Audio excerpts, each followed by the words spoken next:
മനുഷ്യ സമൂഹം ഇന്ന് നേരിടുന്ന ഏറ്റവും വലിയ സാമൂഹിക വെല്ലുവിളിയാണ് ലഹരിയും അതിൻ്റെ ഉപയോഗവും എന്നുള്ളത്.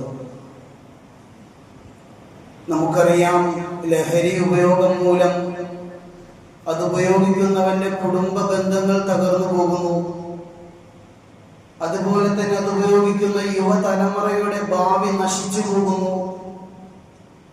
സമൂഹത്തിൽ ഒട്ടനവധി കുറ്റകൃത്യങ്ങൾ ദിനേന വർദ്ധിച്ചു വരുന്നു. ഇതെല്ലാം ഈ ലഹരിയുടെ ഉപയോഗം മൂലം നടന്നു വരുന്നതാണ്.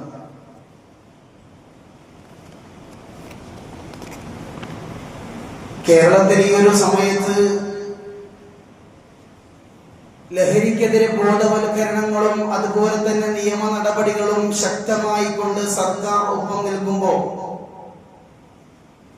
പരിശുദ്ധമായ ദീനുൽ ഇസ്ലാം ലഹരിക്കെതിരെ ഇസ്ലാമിന്റെ വ്യക്തമായ നിലപാടുകൾ അത് വ്യക്തമായി തന്നെ 1400 വർഷങ്ങൾക്ക് മുമ്പ് നമുക്ക് പഠിപ്പിച്ചു തന്നിട്ടുണ്ട്. മുസ്ലിമീങ്ങളായ നമ്മെ സംബന്ധിച്ചിടത്തോളം അതിലുള്ള വ്യക്തമായ നിലപാടുകൾ കൃത്യമായി മനസ്സിലാക്കുകയും അതറിഞ്ഞിരിക്കുകയും മറ്റുള്ളവരിലേക്ക് പറഞ്ഞു കൊടുക്കുകയും ചെയ്യേണ്ടത് ഒരു മുസ്ലിമായ മനുഷ്യന്റെ കർത്തവ്യമാണ്. ഇസ്ലാം എന്ന് പറയുന്ന ഒരു മതം ഒരിക്കലും ഒരു മനുഷ്യനെ നശിപ്പിക്കാനുള്ള ഒരു മതമല്ല. മറിച്ചൊരു മനുഷ്യന്റെ ശരീരത്തിനെയും അതുപോലെ തന്നെ അവന്റെ മനസ്സിനെയും അതുപോലെ തന്നെ അവന്റെ ബുദ്ധിയെയും ഒരുപോലെ സംരക്ഷിക്കുന്ന വളരെ മഹോന്നതമായ ഒരു മതമാണ് പരിശുദ്ധമായ ദീനുൽ ഇസ്ലാം എന്നത്. അതിനാൽ നാം പ്രത്യേകം മനസ്സിലാക്കണം, ബുദ്ധിയെ മരവിപ്പിച്ച് കളയുന്ന, ഒരു മനുഷ്യന്റെ വിവേകത്തെ നഷ്ടപ്പെടുത്തി കളയുന്ന, ഒരു മനുഷ്യന്റെ മൈൻഡിനെ വളരെ ക്രൂരനാക്കി കളയുന്ന ഈ ലഹരി ഉപയോഗം എന്ന് പറയുന്നത്, ഈ ലഹരി വസ്തുക്കൾ എന്ന് പറയുന്നത് പരിശുദ്ധമായ ദീനുൽ ഇസ്ലാം അതിനെ കർശനമായി തന്നെ നിരോധിച്ചിരിക്കുന്നു.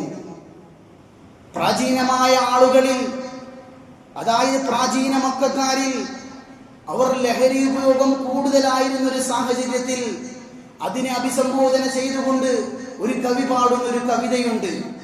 അതായത് ആ കാലഘട്ടത്തിലെ ആളുകൾ മരണപ്പെടുമ്പോൾ അവരുടെ മക്കൾക്ക് ഒരു വസിയ്യത്ത് നൽകും. എന്താണ് ആ വസിയ്യത്ത്?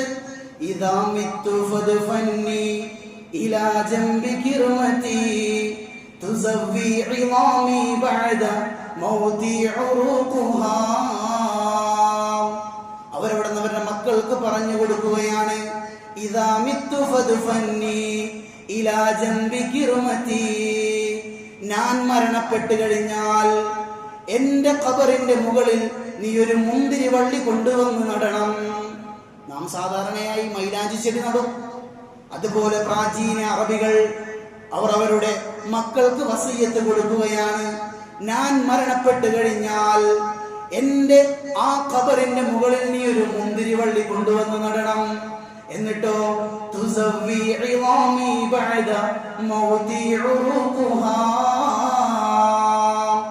ആ മുന്തിരിവള്ളി നടുന്ന കാരണത്താൽ എന്റെ ഞരമ്പുകൾക്ക്, എന്റെ എല്ലുകൾക്ക് ശക്തി ലഭിക്കും. അതായത് ആ മുന്തിരിവള്ളിയിൽ നിന്ന് ഞാൻ ലഹരി അനുഭവിക്കും. ആ മരിച്ചു കിടക്കുന്ന സന്ദർഭത്തിലും എനിക്ക് ലഹരിയുടെ വാസന ലഭിക്കണം, ലഹരിയുടെ മണം ലഭിക്കണം, ലഹരിയുടെ ഊർജം ലഭിക്കണം എന്നതിനെ ആസ്പദമാക്കിക്കൊണ്ട് മുൻകാലത്തെ പ്രാചീനമായ ആളുകൾ അവർ അവരുടെ മക്കൾക്ക് വസിയ്യത്ത് നൽകുമായിരുന്നു. തുസവ്വി ഇളാമി ബഅദ മൗതി ഉറൂഖുഹാ. അത്രയധികം ഇൻവോൾവ്ഡ് ആയിരുന്നു അവർ ലഹരിയിൽ. അവരുടെ ജീവിതത്തിൽ അത്രയധികം അവർ ലഹരി ഉപയോഗിക്കുന്നവരായിരുന്നു, കള്ളുപയോഗിക്കുന്നവരായിരുന്നു. നോക്കൂ, അറബ് സമൂഹത്തിൽ മദ്യം എന്ന് പറയുന്നത് സാധാരണയായ ഒരു ശീലമായിരുന്നു അവരുടേത്. നമുക്കറിയാം, ഇന്ന് നാം സാധാരണയായി കുടിക്കുന്നത് പച്ചവെള്ളമാണ്.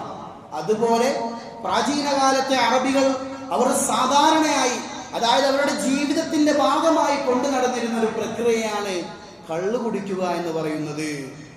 അത് വളരെ സുലഭമായി കിട്ടുകയും എല്ലാവരുടെ പക്കൽ ഉള്ളൊരു സംഭവമായിരുന്നു അത്.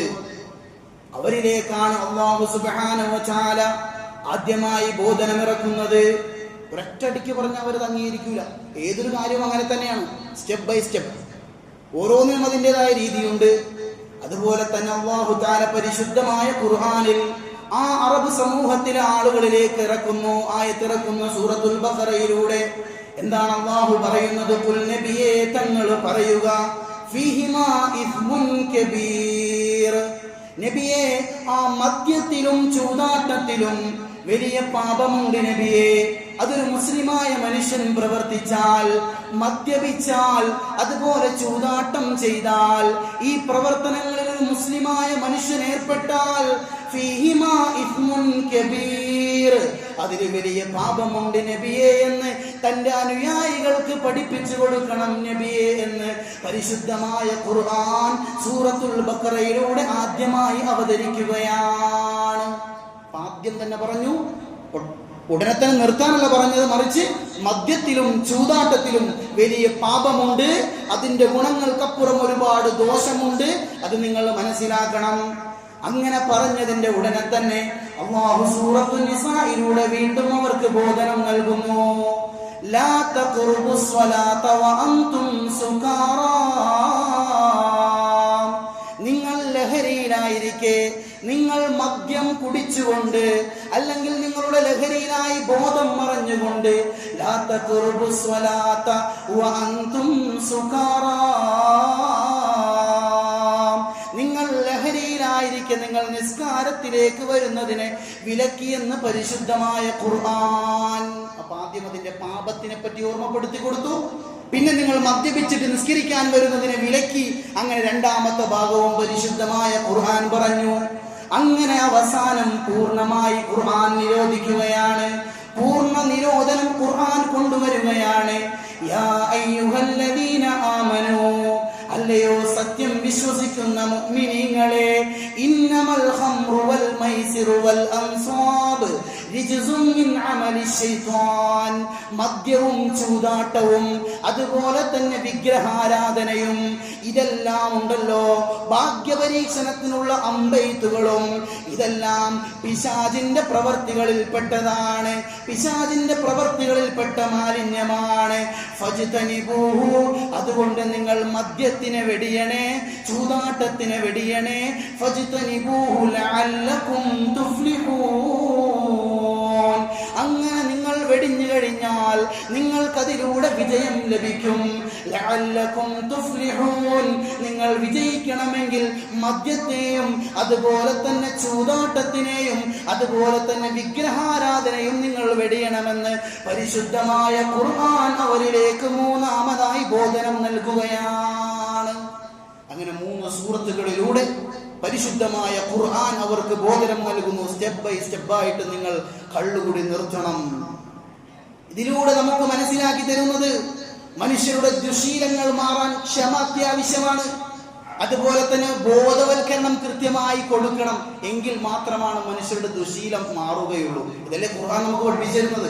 അല്ലെങ്കിൽ ആദ്യം തന്നെ ഖുർആൻ പറയാം, നിങ്ങൾ മദ്യം ഹറാമാണ്, നിങ്ങൾ തുടരുത് എന്ന് പറയാം. മദ്യം അത്രയും ഇൻവോൾവ്ഡ് ആയ ഒരു സ്ഥലത്ത് പരിശുദ്ധമായ ഖുർആൻ 3 പ്രാവശ്യം കൊണ്ടാണ് അത് നിർത്തലാക്കിയത്. അതുകൊണ്ട് മദ്യപിക്കുന്ന ഒരു മനുഷ്യനെ അയാളെ നേർവഴിയിലേക്കാക്കാൻ നിങ്ങൾ അദ്ദേഹത്തിനോട് ക്ഷമയോടുകൂടി, ഒരൊറ്റ പ്രാവശ്യം പറഞ്ഞു എന്ന് വിചാരിച്ച് നിങ്ങൾ പിന്മാറാൻ പാടില്ല. വീണ്ടും വീണ്ടും നിങ്ങൾ ഉപദേശിക്കണം, ബോധവൽക്കരണം നടത്തണം. നിങ്ങൾ വളരെ ക്ഷമയോടുകൂടി കാത്തിരിക്കണം. അതാണ് പരിശുദ്ധമായ ഖുർആൻ നമുക്ക് പഠിപ്പിക്കുന്നത്. ഇമാം അൽ ഖുർതുബി റളിയല്ലാഹു അൻഹു ഈ ആയത്തിന്റെ തഫ്സീറിൽ ഇബ്നു അബ്ബാസ് റളിയല്ലാഹു അൻഹു ഉദ്ധരിക്കുന്നു, റിജ്സും മിൻ അമലി ശൈത്താൻ. റിജ്സ് എന്ന് പറയുന്ന പദമുണ്ടല്ലോ, അല്ലാഹു തആല മദ്യത്തിനെ വെറും ഹറാം എന്ന് മാത്രമല്ല പറഞ്ഞത്, മറിച്ച് അതിനെ റിജ്സ് എന്ന് വിശേഷിപ്പിച്ചു. എന്താണ് റിജ്സ് എന്ന് പറഞ്ഞാൽ, ആ മദ്യം ഒരു മനുഷ്യൻ ഉപയോഗിച്ചാൽ അല്ലാഹുവിന്റെ ഏറ്റവും വലിയ കോപത്തിന് അവൻ ഇരയാകും. അതുപോലെ തന്നെ അല്ലാഹുവിന്റെ അടുക്കൽ നിന്ന് ഏറ്റവും വലിയ ശിക്ഷയ്ക്കും അവൻ ഇരയാകുമെന്ന് മഹാനായ ഖുർതുബി തങ്ങളെ തൊട്ട് ഇബ്നു അബ്ബാസ് റളിയല്ലാഹു അൻഹു നിവേദനം ചെയ്യുകയാണ്. മുഅ്മിനീങ്ങളെ, അതുകൊണ്ട് മദ്യത്തിൽ ഉപയോഗിച്ചിരിക്കുന്ന റിജ്സ് എന്ന് പറയുന്ന പദം, അതിന് വലിയ ശിക്ഷയുണ്ട്. അത് വലിയ മോശമായ ഒരു പദമാണ്. അതുകൊണ്ട് മുഅ്മിനീങ്ങളെ വളരെ ദുർഗന്ധമുള്ള ഒരു പദമാണ്. മലിനമായ മനുഷ്യൻ വെറുക്കുന്നതായ എന്നൊക്കെയാണ് മദ്യത്തിനെ ഉപമിച്ചിരിക്കുന്നത്. അതുകൊണ്ട് മദ്യം കൈകൊണ്ട് തൊടുന്ന ഒരാളാകാൻ നാം പാടില്ല. അല്ലാഹു നമ്മെ കാത്തുരക്ഷിക്കുമാറാകട്ടെ. മുഅ്മിനീങ്ങളെ, കാലഘട്ടം വളരെ മോശമാണ്, അത്രയധികം മോശമാണ് മദ്യവും ലഹരിയും എന്നുള്ളത്. അതുകൊണ്ട് നമ്മുടെ തലമുറകളെ വേണ്ട രൂപത്തിൽ ബോധനം ചെയ്യേണ്ട കടമ നമുക്ക് ഓരോരുത്തർക്കുമാണ്. നാം സ്വയം നന്നാകുന്നതോടൊപ്പം നമ്മുടെ മക്കളെയും നമ്മുടെ തലമുറയിലുള്ള മുഴുവൻ ആളുകളെയും നന്നാക്കാൻ നാം ശ്രമിക്കണം. അള്ളാഹു നമുക്കതിന് തൗഫീഖ് നൽകി അനുഗ്രഹിക്കുമാറാകട്ടെ. അതിനാൽ ഒരു മുസ്ലിമായ മനുഷ്യന്റെ നിലപാട് എപ്പോഴും വേണ്ട ഒരു നിലപാട് ലഹരിയോട് നോ, ലഹരി പദാർത്ഥങ്ങളോട് നോ പറയാൻ കാണിക്കുന്ന ഒരു മനസ്സാണ് ഒരു മുസ്ലിമായ മനുഷ്യനിക്ക് വേണ്ട ഒരു നിലപാട് എന്ന് പറയുന്നത്. നിങ്ങൾ നോക്കൂ, ഈ പരിശുദ്ധമായ ഖുർആനിന്റെ ആയത്ത് സഹാബികളിലേക്ക് ഇറങ്ങുന്ന സമയത്ത് അതാ ഉമർ ഇബ്നുൽ ഖത്താബ് റളിയല്ലാഹു അൻഹു ഇവിടെ നിന്ന് പറയുകയാണ്. ഈ ആയത്തുകൾ അവതരിപ്പിച്ചപ്പോ ഉമർ ഇബ്നുൽ ഖത്താബ് റളിയല്ലാഹു അൻഹു ഇവിടെ നിന്ന് പറഞ്ഞു, ഇൻതഹൈനാ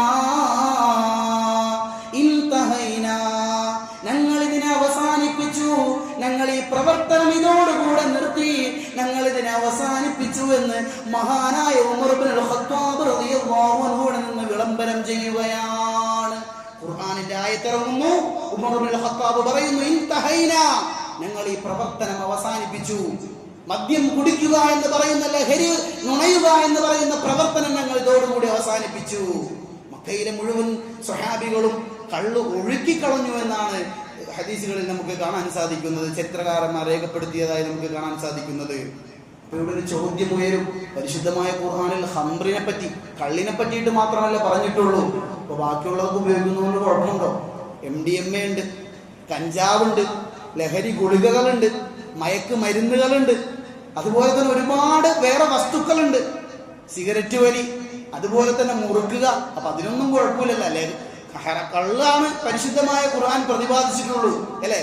അപ്പൊ പിന്നെ മറ്റുള്ള കാര്യങ്ങൾ ഉപയോഗിക്കുന്നതുകൊണ്ട് കുഴപ്പമില്ലല്ലോ എന്നൊരു ചോദ്യം ഉയരും. എന്നാൽ അവിടെ നാം മനസ്സിലാക്കണം, സ്വഹീഹുൽ ബുഖാരി വ്യക്തമായി ഹദീസ് റിപ്പോർട്ട് ചെയ്യുന്നുണ്ട്. അതിനുള്ള മറുപടി റസൂലുള്ളാഹി സ്വല്ലല്ലാഹു അലൈഹി വസല്ലം തങ്ങൾ വ്യക്തമാക്കി നമുക്ക് പറഞ്ഞു തന്നിട്ടുണ്ട്. കുല്ലു മുസ്കിരിൻ ഖംറുൻ വകുല്ലു ഖംറിൻ ഹറാം. ലഹരി ഉണ്ടാക്കുന്ന എല്ലാം ഖംറാണ്. ഒരു മനുഷ്യന്റെ ബുദ്ധി നീക്കം ചെയ്യുന്ന മുഴുവൻ വസ്തുക്കളും അത് ഖംറാണ്, അത് ഖംറാണ്. മാത്രമല്ല വകുല്ലു ഖംറിൻ ഹറാം, എല്ലാ ഖംറും ഹറാമാണെന്ന് നബി മുഹമ്മദ് മുസ്തഫ.